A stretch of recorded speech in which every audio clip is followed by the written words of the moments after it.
lot of people will never understand how hard it is to finally find peace after you grew up in survival mode and dysfunction. I don't think people understand how expensive peace really is. Some of us ain't just wake up positive. Some of us had to fight through trauma, bad habits, dysfunctional environments, abandonment, betrayal, anger, depression, and the consequences of the decisions we made while mentally surviving. Some of us had to raise ourselves emotionally, had to learn healthy coping mechanisms on our own, had to teach ourselves accountability because nobody taught us growing up. We had to accept the things we couldn't change and had to have enough discipline to change the things we could. And that's hard, especially when you come from dysfunction, especially when peace wasn't normal for you, especially when chaos felt familiar. See, people will call you healed now, but they don't know what it costs to get here. They don't know about the nights you sat alone trying to figure yourself out, the relationships you had to walk away from, the habits you had to break, version of yourself you had to bury just to become somebody healthy. And then one day you finally found that pocket of peace, a healthy routine, a small circle, a calm mind, a life that don't feel heavy every day. And when you finally get there, you protect it at all costs, because people who suffer for their peace don't play about it. It costs too much to get here. Can we put this whole nice guys finish last thing to bed once and for all? Look, guys, I've been rejected too. Shocking, I know. Did I assume it's because I'm too nice? No, I figured they weren't physically attracted to me, they didn't feel a chemistry, or we just weren't compatible. That is the nature of dating. Kindness is not the only ingredient. Women want a kind man, but we also want a kind man that we're romantically attracted to. So if every woman keeps rejecting you, eventually you got to stop asking what's wrong with women and start getting curious. Are you authentic? Are you confident? Do you have boundaries? Are you emotionally healthy? Are you the kind of person that people actually want to date?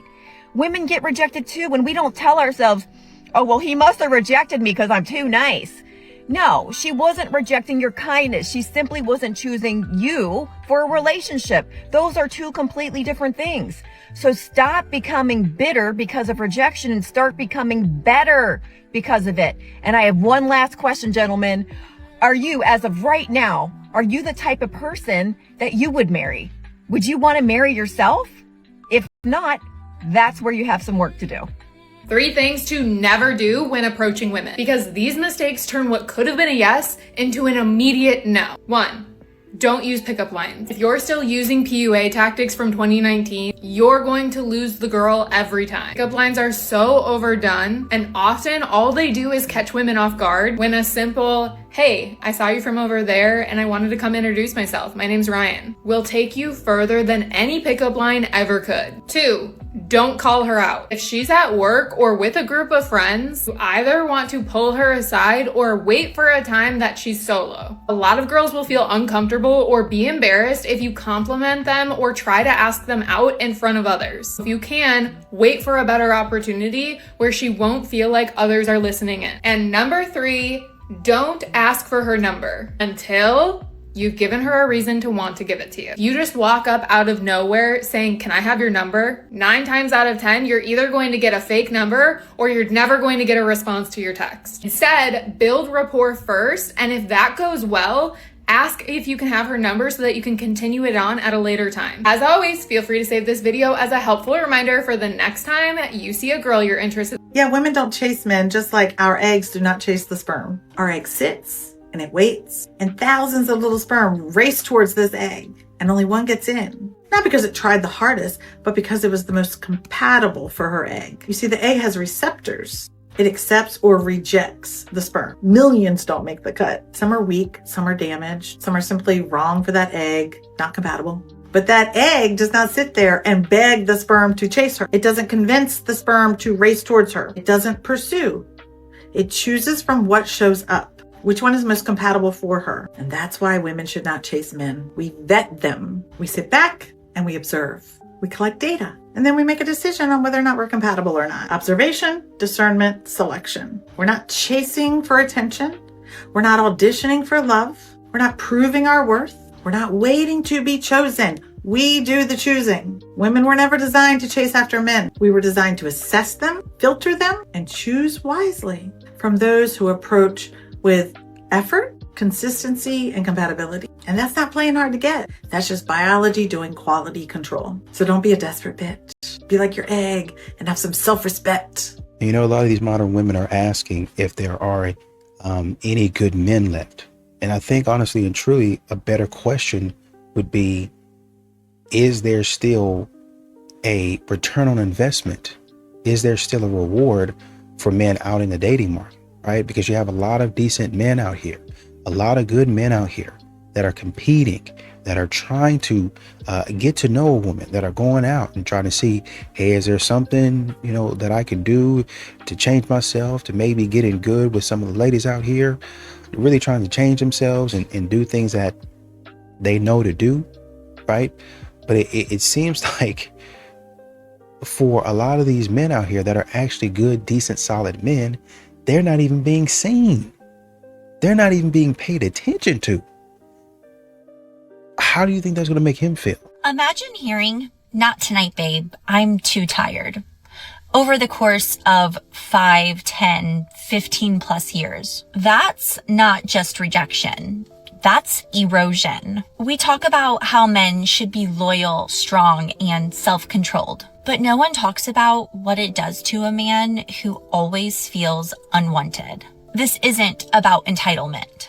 It's about emotional starvation. It's about going from a husband and wife to platonic roommates and wondering, how did we get here? Well, rejection doesn't just hurt. It breaks down confidence, connection, even mental health. It turns love into resentment. It turns a strong man into someone who is constantly questioning his worth. And here's the cruelest part. That pain, the emotional weight, it changes him. And that change pushes her even further away. This is why intimacy matters. This is why communication matters. Because marriage without affection, it isn't marriage. It's survival. The infantilization of gross women on the internet is starting to get really weird. Like, it's been weird, but now that it's so mainstream, it's really weird. What do you mean? I just saw a TikTok of a girl saying, "I was good at the blue store, so I get a prize at the pink store." You are a grown woman. Why are you acting like a 5-year-old who gets a gold star for completing a task? This isn't a cute trend. It is a pipeline. And conveniently, this is happening while an anti-birth control movement is peaking, claiming that birth control is the reason IVF exists. Guys, this is literal propaganda and you're falling for it. The red pill space realized that feminism was trending, so they rebranded it. They're trying to sell us this feminine energy scam. It is a scam, and they are trying to sell it to you so that you believe that education is a burden and that working goes against a woman's nature. They are not trying to protect your feminine energy. They are trying to de-skill you so that you have no choice but to rely on a masculine provider. It is a trap, and it is wrapped in a pink bow, and it might look cute. It's not. Stop falling for the aesthetic of submission. The delusion of the average woman has been culturally reinforced in a number of ways over the past 20 years. All of the most popular content geared toward women that has been produced in the last 2 decades reinforces this delusion. You see it in the Twilight series. You see it in the 50 Shades of Grey series and many, many others. The formula for all of these narratives is functionally the same. A rather normal and unassuming woman, against all reason or expectation and through no real effort of her own, becomes the object of a handsome, wealthy, powerful, emotionally mysterious man's intense, obsessive desire.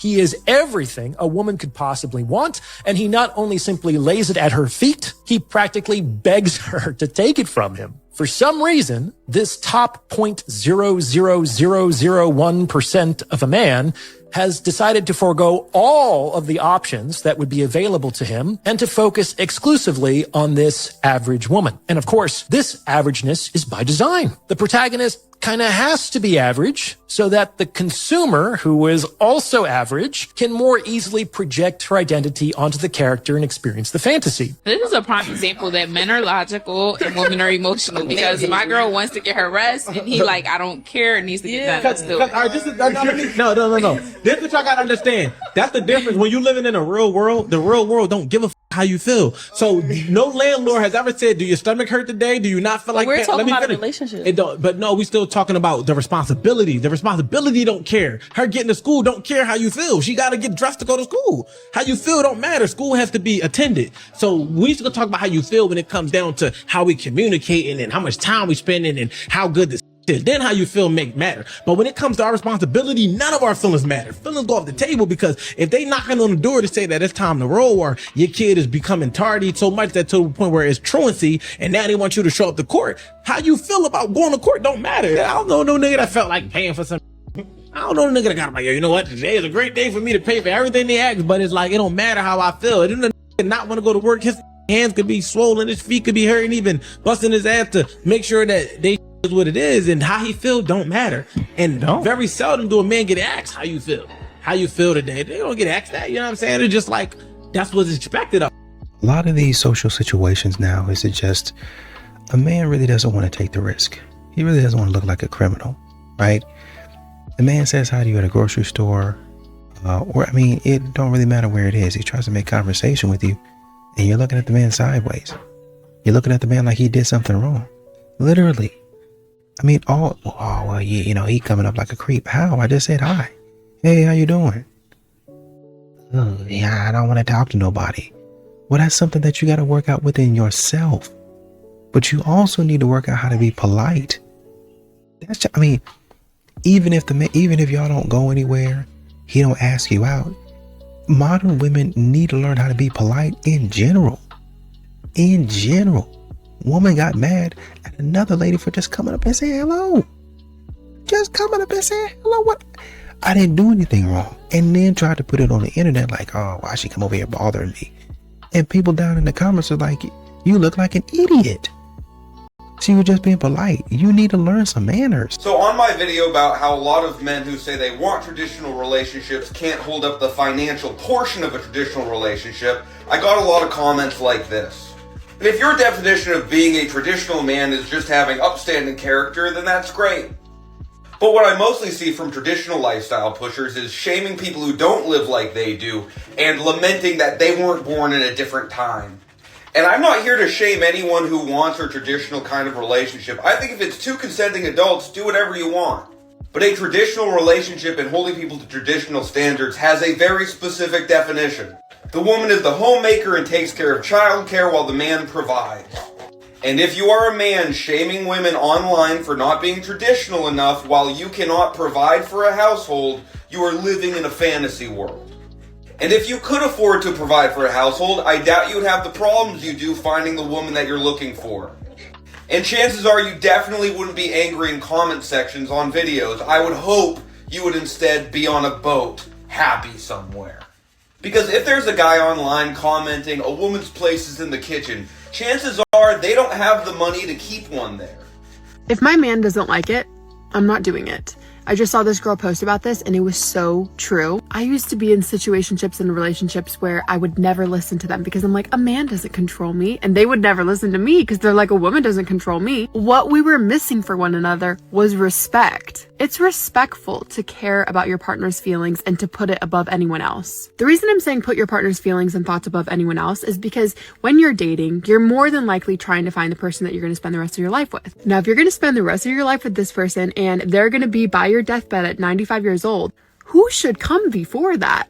Probably no one, right? That's your ride or that's your best friend. You should want to make them feel so comfortable. Now, this goes without saying, it should definitely be reciprocated and it should be a healthy relationship. You shouldn't just give things up for anyone. But assuming you're in a healthy relationship and assuming he treats you the same way, the more you guys put each other's priorities at number one, the higher success rate you will have. And just the better relationship you're going to have as well. The society we live in nowadays makes you feel weak if you listen to your partner or put their feelings above yours. I just want to know, when did it become weak to to respect someone that you're going to spend the rest of your life with. What do you guys think? Women are attracted to leaders. No matter what you hear, this is true. But what does it even mean to be a leader in a relationship? A lot of modern women believe, and will have you believe, that it means basically treating your partner like a pet or a servant. But that's not what leadership is at all, is it? When I look across the table at my girlfriend and tell her that I have a plan to make $1 million next year, but that it means I'm going to have to make $0 for the next 3 months, it's not her job to look at me and go, yes, sir. It's her job to tell me that she trusts me, but she has her concerns, that she believes in me, but also believes there could be a more reasonable path. And then it's my turn to ease her concerns by exploring all paths, and then make a sound decision based off of the conversation that we had. I don't just go forth regardless of what she says. I make a decision that the team can actually get behind. And she doesn't just snap at me and call me reckless. She breathes inspiration into me and encourages me to go take an exciting risk in a way that allows her to share in the excitement. Leaders are ambitious, they're courageous, they're accountable, and the best ones will command respect by achieving success with the help of the people they're leading. So women, men are not trying to enslave you. And men, women who speak up are not necessarily combative. Women are looking for an ambitious man who's willing to take risks. And men are looking for women with an emotional compass that'll let them know if they're heading in the right direction. And you see a lot of modern women who continue to complain about the algorithm. You know, they're hiding all of the good men. Where are the good men hiding? You know, I don't see any coworkers. I don't see any guys in the gym. I don't see any guys at church that would fit my criteria. When actually, honestly and truly, they be standing right there in front of you. They work right alongside you. But once again, modern women, they pretty much do this to all men. You're getting filtered through a lens of, okay, can he do 50% of what I need? Got it. The next phase is, can he do 70%, then 80%, then 90%, then 95%, then 99%. If he can't do 99%, does he have something that I really, really want? If so, he doesn't have to do 99% of what I want because he looks really good. So most men are getting filtered through that system, which, fine, do your thing. But modern women, their threshold of good is like 95 to 99%. So the guys who have 80 to 85% of what they want, even the men who have 90% of what they want, are not getting chosen. And they're continuing to ask, where are all the good men? Right in front of you. You just aren't choosing an obviously good man. I'd rather be alone than date again. I'm just done. I'm done with the apps. Done with being humiliated. I'm done with being ghosted. Just done with the whole thing, really. It's impossible to meet people in person. So I'm just quitting dating. I'm just over it. I'm going to try and stay open to if I do meet somebody down the road. But like the thing to keep in mind, and everybody tells me, like, you know, I'm not going out enough, is if you look at the statistics, you know that less than 1% of relationships are from people just randomly meeting on the street. It's not really how it works. Most people either meet through dating apps or through friends and family or through work. So I work in construction, not dating a bunch of guys, and done with the dating apps. I don't really have friends, so that's kind of out of the picture. So then you're just left with no other options, really. Like the apps are designed now to keep you on there, to keep you on the apps. They're not designed to have you meet anybody. So it kind of defeats the point. Yeah, no, I don't think my calling in life is to work 80 hours a week so I can be a full soul provider. While my girl is doing Orange Theory Fitness, Solid Core / Pilates, going to coffee shops and requesting Apple Pay payments of $400 to $500 to spend at Ulta and Sephora. And let's not also forget doing pointless and useless Target runs. That is not my calling. No, because like, what do you mean by, can I send you $1,000 so you can renew your Pilates membership because LA Fitness gives you anxiety? No, because what do you mean by, can I send you $250 so you can shop at Sephora because you were really stressed out today? I just worked a 12-hour shift, broke ass. What did you do today? Jesus Christ himself needs to come down on earth, and I need to verify by seeing the holes on his hand to tell me being a full provider is my calling, because that actually seems like on earth. Can you think of a single time ever in history where women have collectivized and used force to take anything from men? Not force.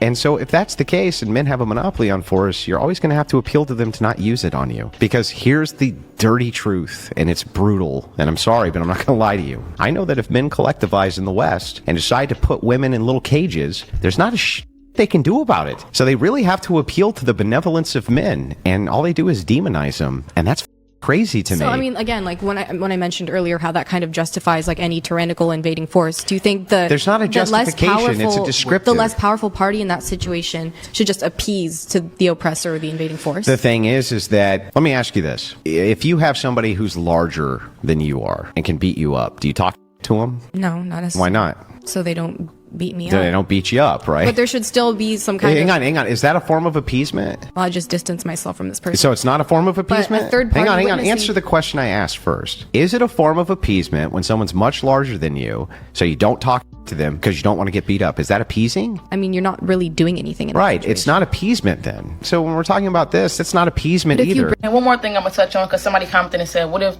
wasn't a bad... What if he wasn't a bad and she still let fast? I just feel like I might be biased. And I might be anti-men. Actually, I am anti-men. I really don't like y'all. I hate that it's always...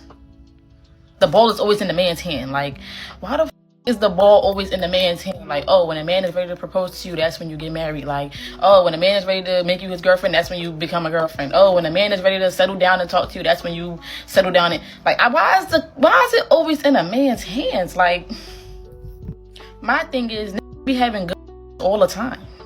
Be having good all the time. Leave good all the time. And don't cheat on them. Leave just because they don't like the. Like, just because they don't like this, you don't see a sitting here trying to dissect why he left the good. Like, he don't do that. So I don't know why when it comes to a female, that we always gotta show some type of grace to men. We always gotta show some type of grace when we don't want to be in a situation. But when a man don't want to be in a situation, it's clear as day that he don't want to be in a situation. It's clear as day. Why is that?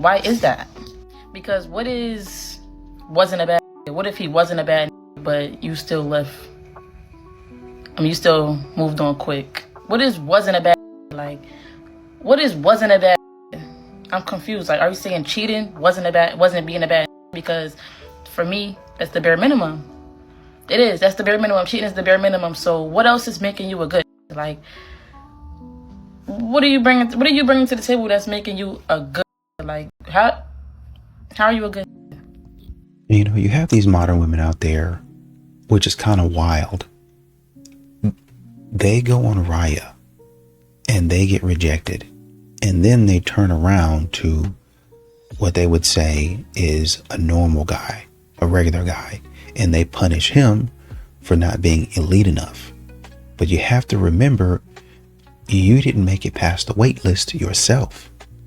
You're not elite yourself.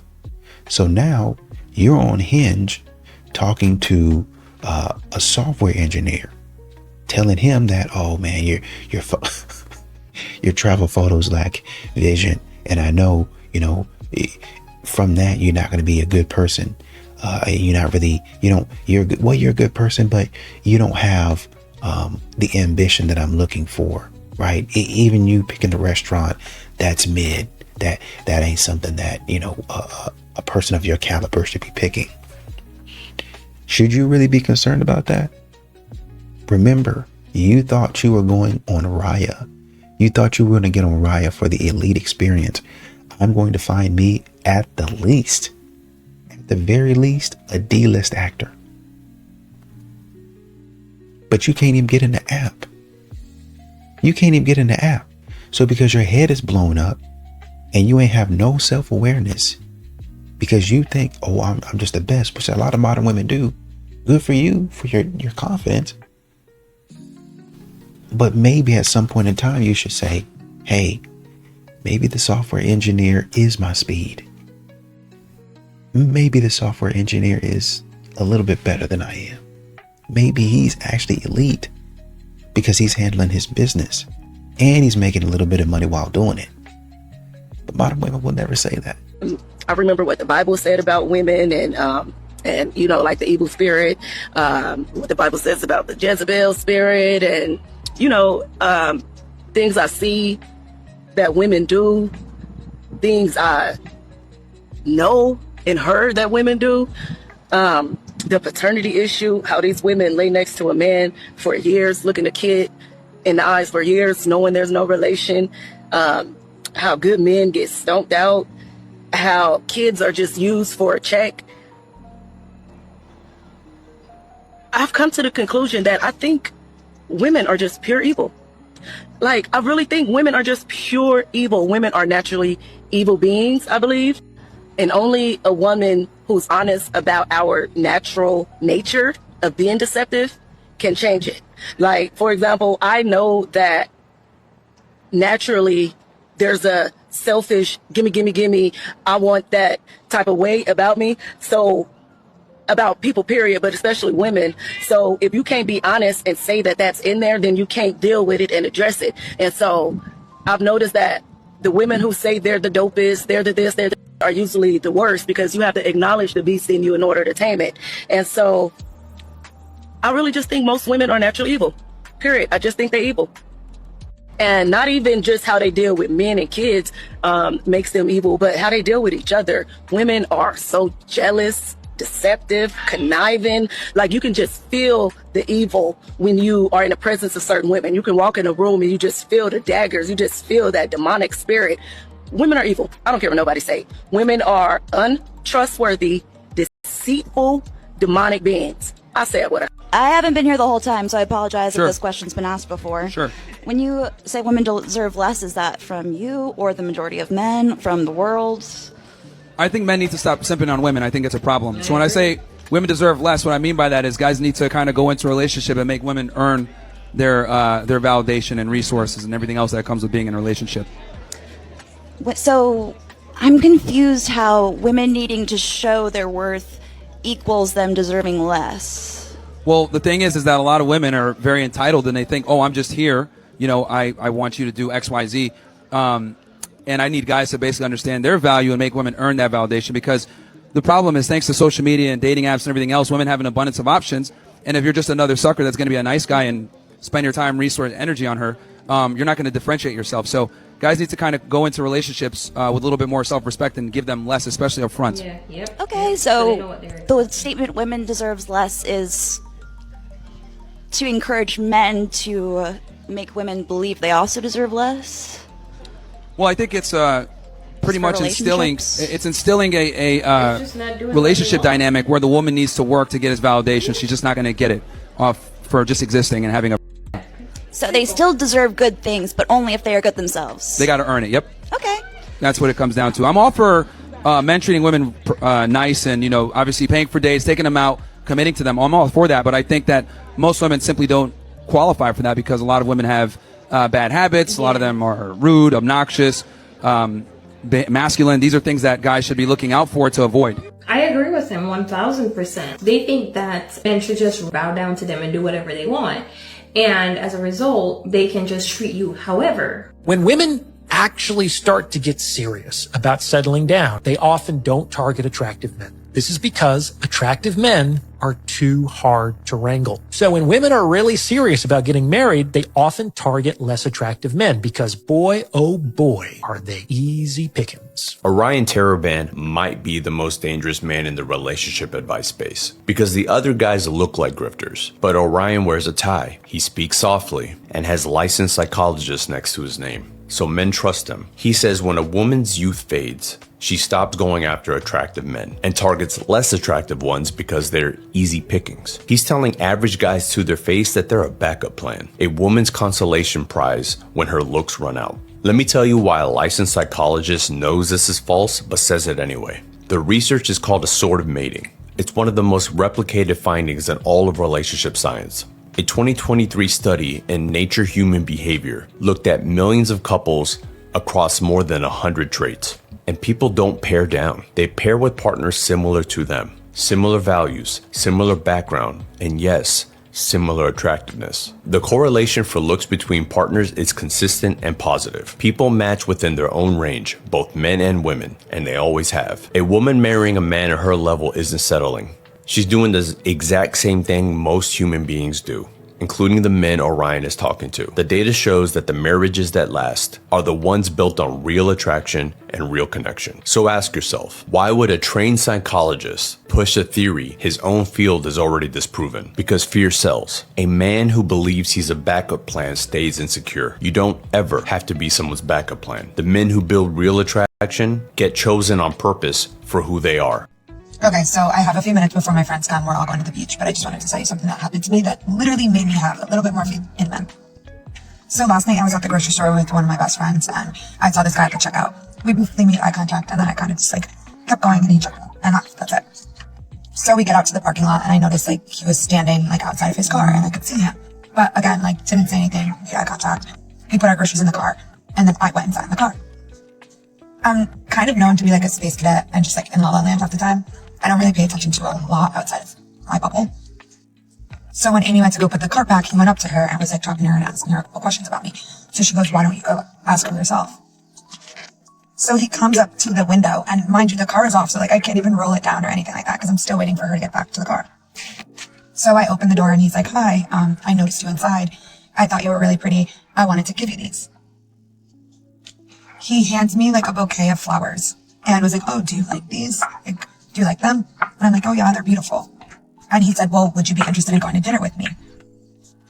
I was so taken off guard because, mind you, it's 9 o'clock at night at this point, and I have never had someone see me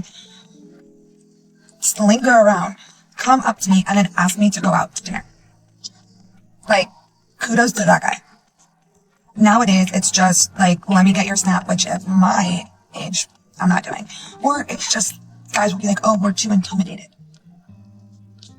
So long story short, I was extremely flattered, and I was like, you know what? Just when I lost faith in men in general, or that chivalry was, this guy waltzed in and proves to me that it still exists. So don't settle. They're out there. Maybe 1 in every 100, but they are. And I think what a lot of guys are finding is that it used to be that approaching a woman meant that you were interested in her. But now modern women have changed this to mean you're aggressive, you're a creep. So a lot of men are not approaching because you're thinking that, oh man, he must be about to do something to me. He must be about to attack me or verbally assault me or something untoward, something wrong. The man is not even thinking that. There's a lot of times men are just walking down the street, literally just minding their business. And what they actually receive from a woman is weird.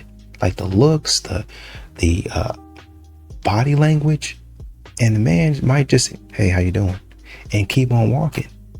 But a lot of these modern women are weird about it. There was a woman actually in a restaurant, and she posted on social media something about somebody coming up and talking to her or something like that, or somebody that she was with. And they were actually really very nice. And instead of turning and speaking to them and talking to them, she just completely ignored them like they weren't even there. I think they might even said, hi to her because they walked up and they were speaking to somebody else. But then they turned around and said, hey, have a good day and stuff like that. And nothing. And then she turns to the camera because these modern women have they brain elsewhere other than the real world. She turns to the camera and oh, well, how dare she do that? Yada, yada, and this and that. And then in the comments, you can see people. Now I got to give it to them. Men and women holding her accountable. Oh, you thought we was going to be with you? You thought we was going to side with you? That was rude. You don't need to be doing that. That was stupid. So I appreciate the women coming out and saying, hey, why you act like that? That woman was just trying to be nice. She was just trying to, just be polite to you. But modern women, their brain is so warped as to how to be social with people that this is, you gonna post something on the internet and you think you're right, but then people are like, no, you're an idiot and you're a bum.